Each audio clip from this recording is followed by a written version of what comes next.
Bonjour à tous et bienvenue sur la chaîne Investir au pays. Ici, on parle de business, d'investissement, de mindset et de gestion des finances parce que c'est avec ça qu'on va développer l'Afrique, n'est-ce pas? Mais aujourd'hui, on a un sujet encore intéressant dans notre émission qui est là pour ouvrir votre œil du business. On va répondre à la question, est-ce qu'il faut vraiment que je quitte mon job? Est-ce qu'il faut que j'arrête d'être salarié pour me lancer dans l'entrepreneuriat? Le nom de l'épisode d'aujourd'hui est non! Ne quitte surtout pas ton job. Reste là, je vais t'expliquer pourquoi.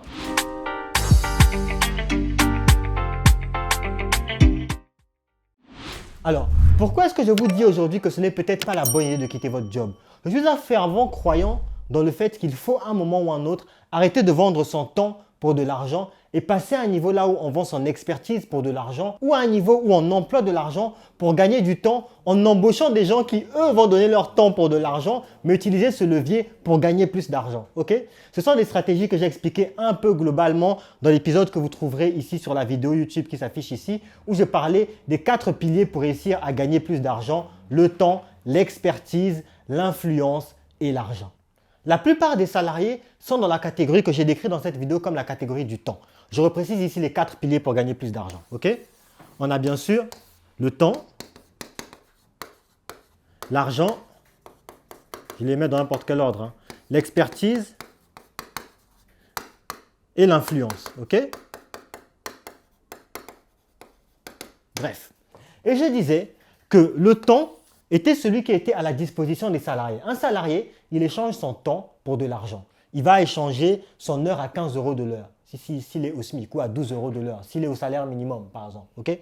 Il va dire que je vais travailler en tant que consultant, tu vas me payer à la journée 700 €, et donc c'est un TJM de 700 €, ça veut dire qu'il est à peu près à 80 € ou alors un peu plus, 90 € l'heure. Okay? Donc à la fin, qu'on soit salarié, qu'on soit freelance ou qu'on soit consultant senior même, on échange généralement son temps pour de l'argent. Ce que je dis, c'est qu'à un moment ou à un autre, si on est salarié, il faut travailler à rentrer dans les plus hautes catégories de ceux qui échangent le temps contre de l'argent. Et il y a 3 catégories dans ceux qui échangent du temps contre de l'argent. Au niveau bas, il y a les salariés simples. Et au niveau haut, il y a les consultants. Et entre les deux, il y a les freelances. Et je vous dirai la différence entre un freelance et un consultant. Donc, quand on est salarié, l'objectif très vite, c'est d'essayer de devenir au minimum freelance. Sinon, si on le peut, consultant.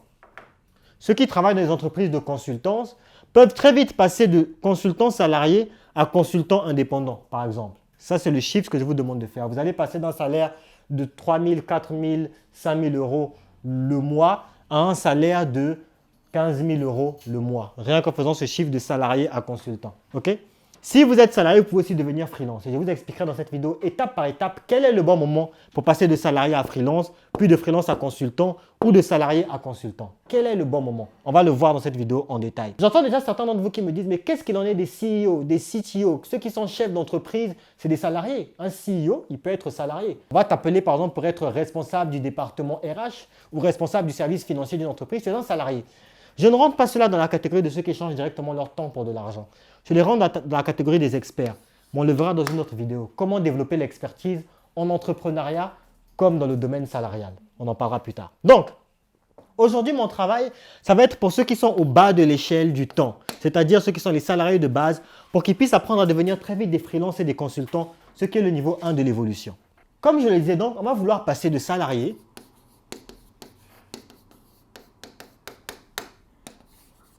à freelance, puis consultant.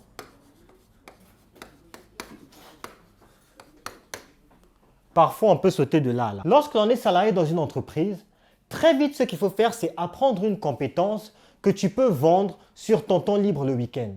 On peut appeler ça un side business. Je n'aime pas trop appeler ça side business pour une raison assez simple. La vision de side business, ça considère un peu un truc trop petit. Un side business, c'est comme vendre les beignets le week-end. Ça, j'appelle pas ça un vrai side business qui va t'amener loin. Je n'ai rien contre les beignets, ok? Mais ce n'est pas de ça qu'on parle ici, ok? On parle de comment faire pour commencer à gagner du gros argent en partant de salarié. Supposons que vous êtes salarié et vous gagnez 3 000 € par mois. OK? Vous gagnez 3 000 € par mois en tant que salarié. Très vite, votre travail va être d'augmenter votre revenu de 3 000 € en devenant freelance le week-end.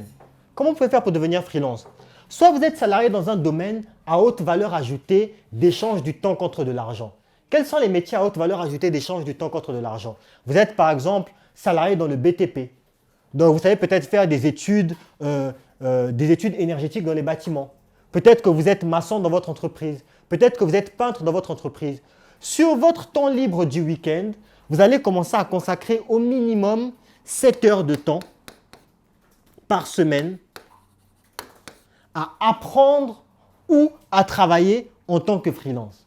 Vous commencez par là. 7 heures par semaine, c'est le minimum, c'est-à-dire 1 heure par jour. Mais moi, je préconise vraiment de passer à 10 heures par semaine, c'est-à-dire 2 heures par jour, les jours de semaine. C'est-à-dire que tu vas à ton travail salarié toute la journée, le soir, tu rentres à la maison et tu prends encore 2 heures de plus pour travailler à développer tes compétences dans un domaine là où tu peux être freelance.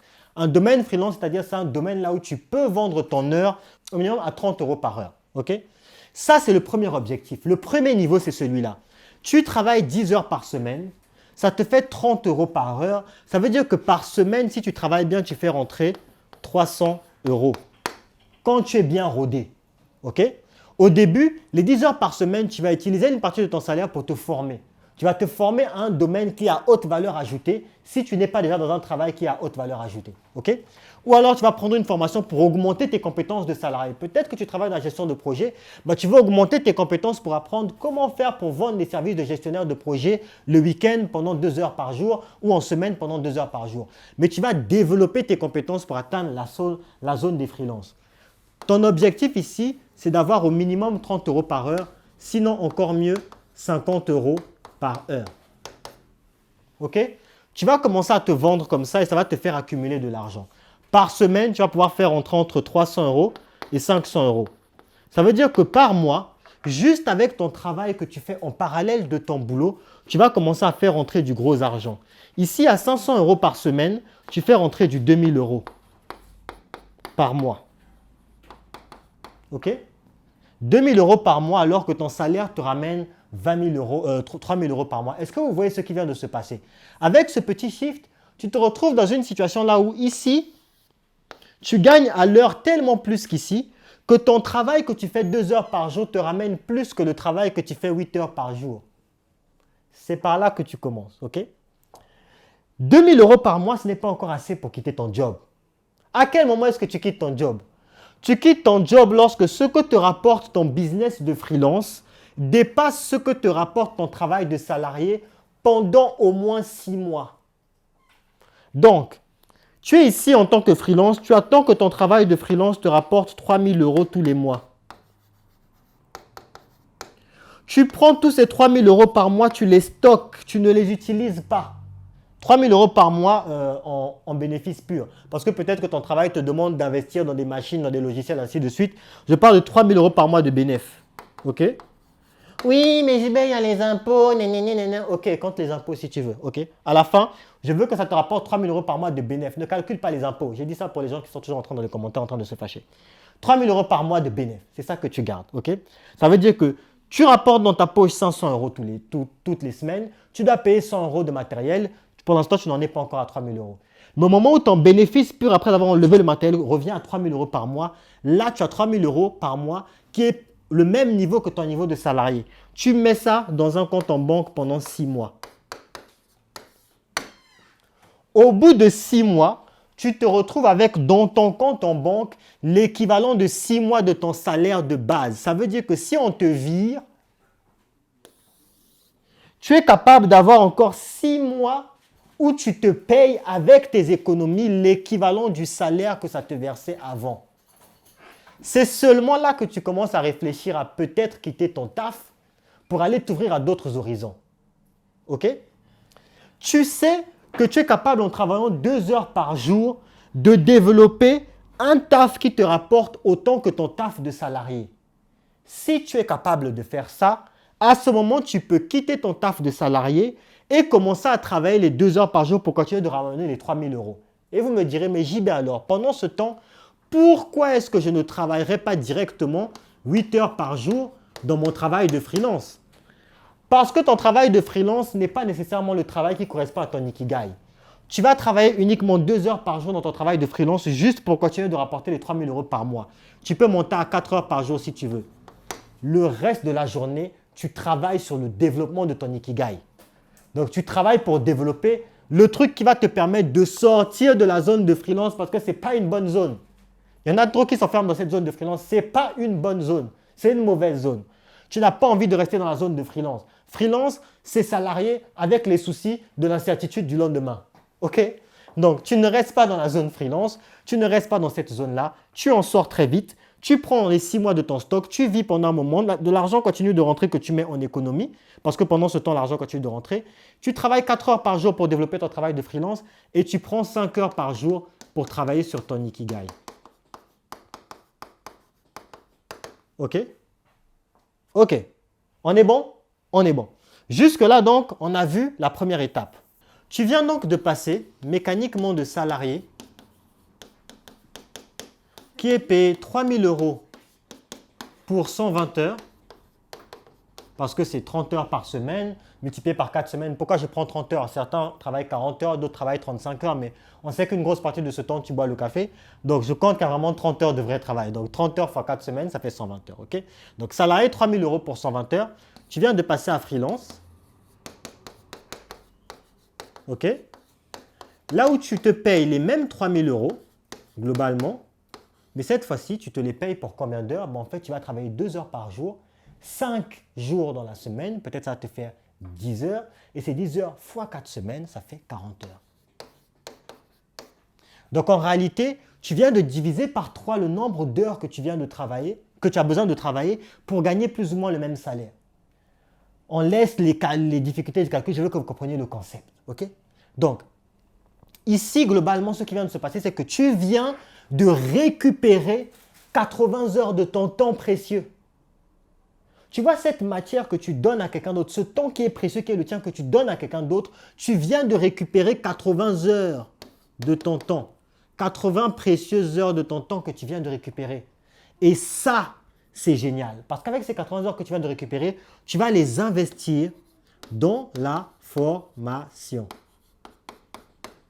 Comme je l'ai dit. Et cette formation va te faire avancer un peu plus pour devenir un expert. Et je parlerai dans une prochaine vidéo de l'étape d'expertise, comment bien la faire, ainsi de suite.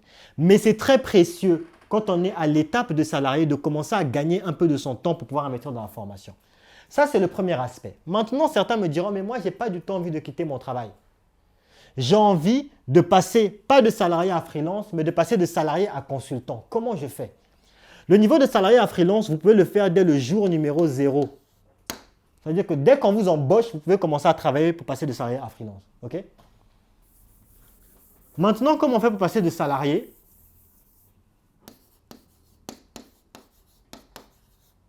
à consultant?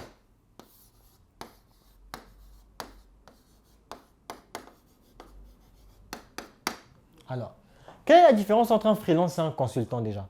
Un freelance, c'est un consultant très mal payé. Un freelance, c'est le niveau 0 du consultant. C'est le niveau de démarrage du consultant. Un freelance, c'est un sous-traitant. OK? Un sous-traitant bassement payé. Un consultant, c'est un freelance expert, un freelance senior, quelqu'un de haute qualité qui maîtrise un peu plus son travail et donc on est capable de lui payer des 70 à 80 € par heure pour son travail. OK? C'est vraiment juste une question de quel est le prix auquel tu es payé en réalité, dans les termes. Mais bon, je simplifie à peine. OK? Comment faire pour passer de salarié à consultant?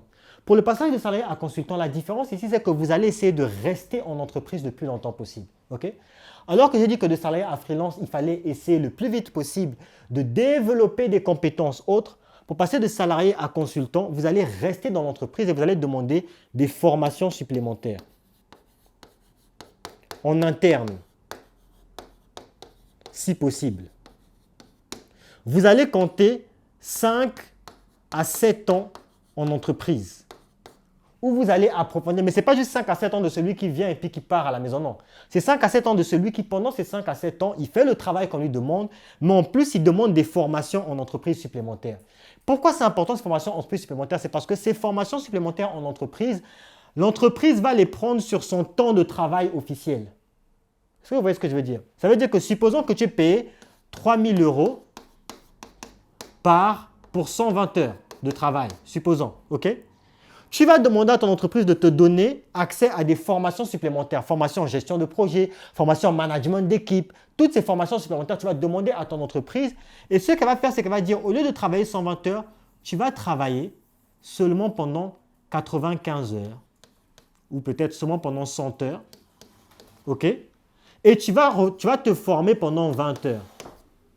Certes, tu restes au boulot, certes, tu viens au travail tous les jours, mais il y a certains jours où en fait tu te formes. Certaines entreprises ne te laisseront pas faire ça, mais au minimum, si elles ne te laissent pas faire ça, ce qu'elles feront, c'est qu'elles te diront de te former à ton temps libre le soir, mais elles te paieront la formation. Donc au moins, ça ne te prendra pas dans tes 3 000 précieux euros pour payer la partie formation. L'un dans l'autre, tu gagnes. Tu te formes aux frais de l'entreprise. Tu te formes aux frais d'entreprise et tu vas commencer à augmenter les échelons dans ton entreprise petit à petit. Donc tu vois, payé par ton entreprise, tu vas commencer à te former et à regagner un peu de ton temps ou au minimum un peu de ton argent. Donc, tu commences à rentabiliser un peu plus ton rapport temps-argent, si tu veux. OK?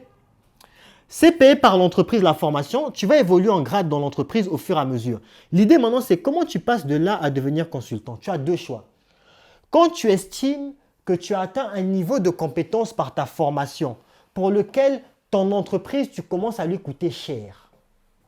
Ça veut dire quoi? Ça veut dire que si tu pars, ça pèse sur le poids de ton entreprise.